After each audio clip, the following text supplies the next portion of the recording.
Seriously, the editorial standards at Marvel are an all-time low.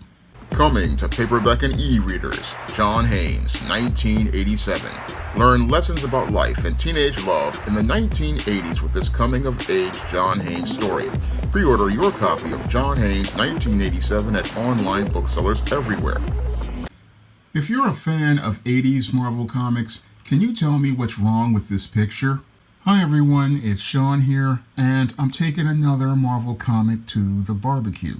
And I'm taking this comic to the barbecue because it's clear to me that somebody in Marvel editorial has not done their research on their own continuity, because as they're looking to set this Joe Fixit story in the period of the 80s, they clearly have not done their research on the past in order to do a flashback story. Now, I have really been enjoying this Joe Fixit miniseries, which gives us a snapshot of a story during the 1980s when the gray Joe Fixit Hulk was around. Unfortunately, this fourth issue has really pissed me off. And this fourth issue has really pissed me off because it's clear that Marvel editorial has people who clearly have not done their research, because all you have to take is one look at the Rhino's costume on this cover, and you can see a serious continuity error as related to the Rhino's costume. Now, in the 80s, the Rhino wore a completely different costume, and he wasn't wearing the Rhino skin suit. No, he had adopted a different costume with some big 80s shoulder flares, and he also had some different boots with some cuffs on them. And that was his 1980s costume, and this is just the first of one big continuity error as related to this book. Now, again, you would think that a company like Marvel Comics would have people in their editorial department doing their research before they wrote any part of their story.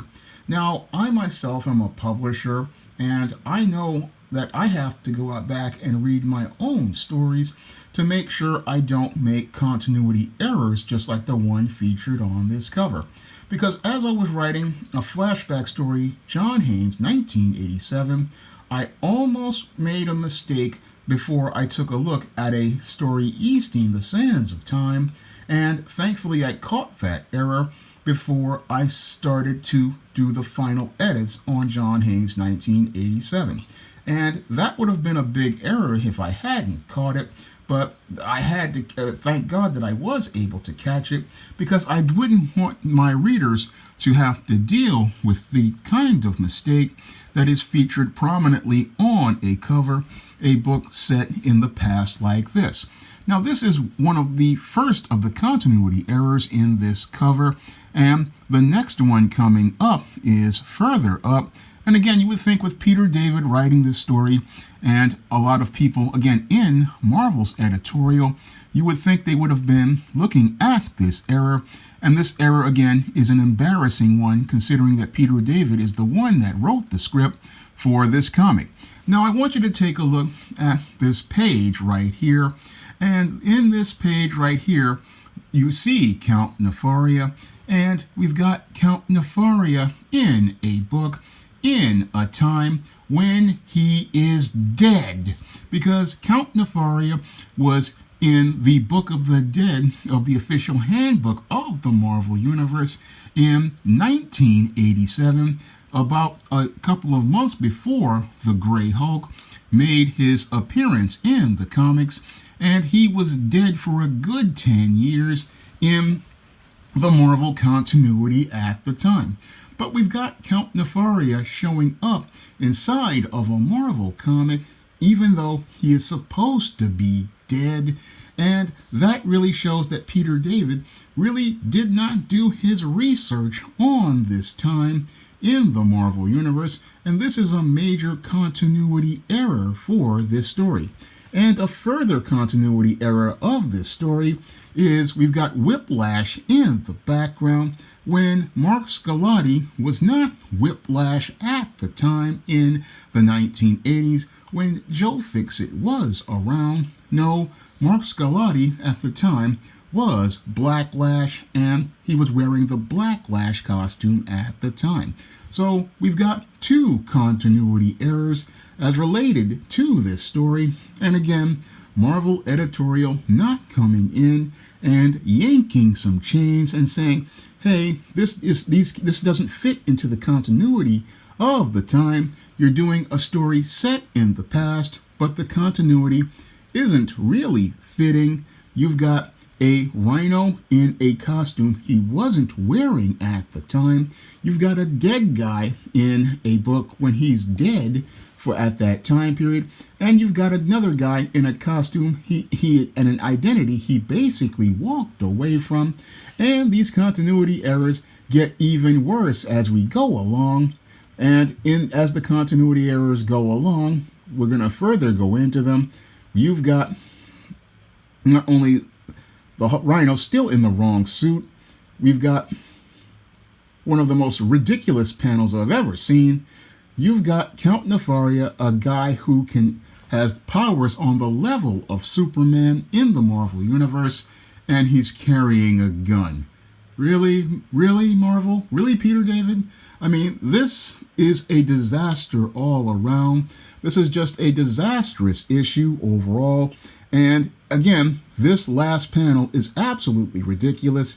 Here you have a guy who basically beat up an entire team of Avengers in Avengers 164 and 166. Again, a classic story, and later beat them all in a Kurt Busiek Avengers run. And he's holding an automatic rifle to stand up in a fight. Again, just absolutely ridiculous all around. Just showing me how bad Marvel editorial has become.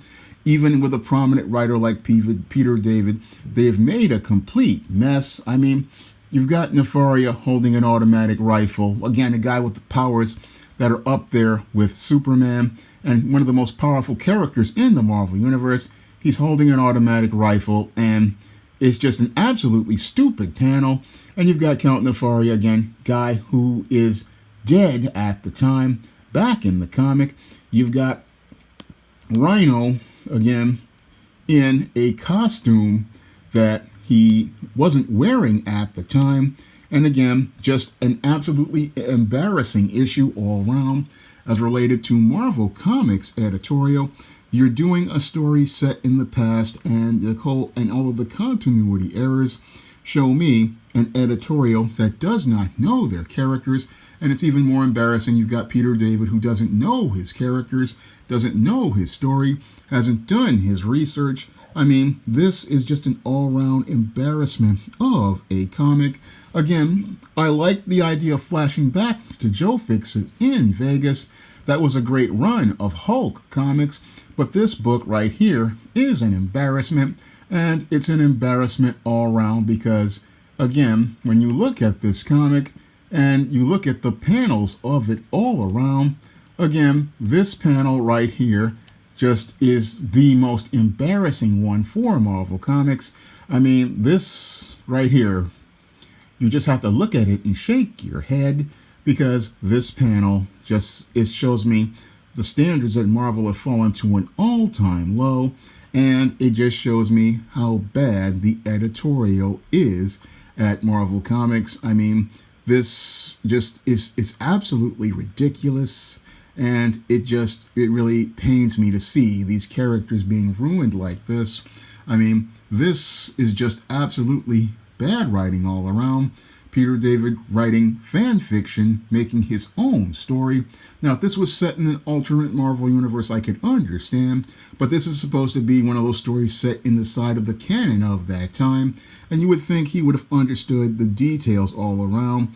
I mean, Madame Mask was running the Magia, Count Nefaria was dead at the time again, and again, clearly showing me how people at Marvel don't even care about their own continuity anymore. Now, if you want to check out a story that fits into the continuity of the SJS Direct universe smoothly, you can pick up the upcoming John Haynes 1987 by pre-ordering your copy on Kindle or Google Play by clicking the links in the description box. And if you want to pick up the previous stories that are set as fantasy flashbacks in the SJS Direct universe, like Isis Imitation of Life and E-Steam The Sands of Time. You can find those books along with the other books in the SJS Direct universe in the Isis series, the E-Steam series, the John Haynes series, and the books of the Spinsterella trilogy, and other novels I've written like The Thetas and Eternal Night. You can find all those books on Amazon.com in paperback and Kindle format. You can also find them at Smashwords, the iBookstore, and Google Play. That's all I have to say for this video. You can comment, rate, and subscribe.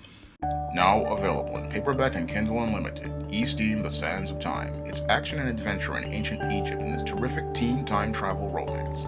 Get your copy of E-Steam The Sands of Time at your favorite online bookseller today.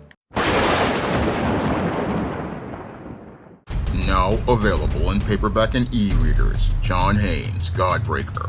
The man who rules the world takes on the Asgardian god of thunder in this action-packed, all-new John Haynes series adventure.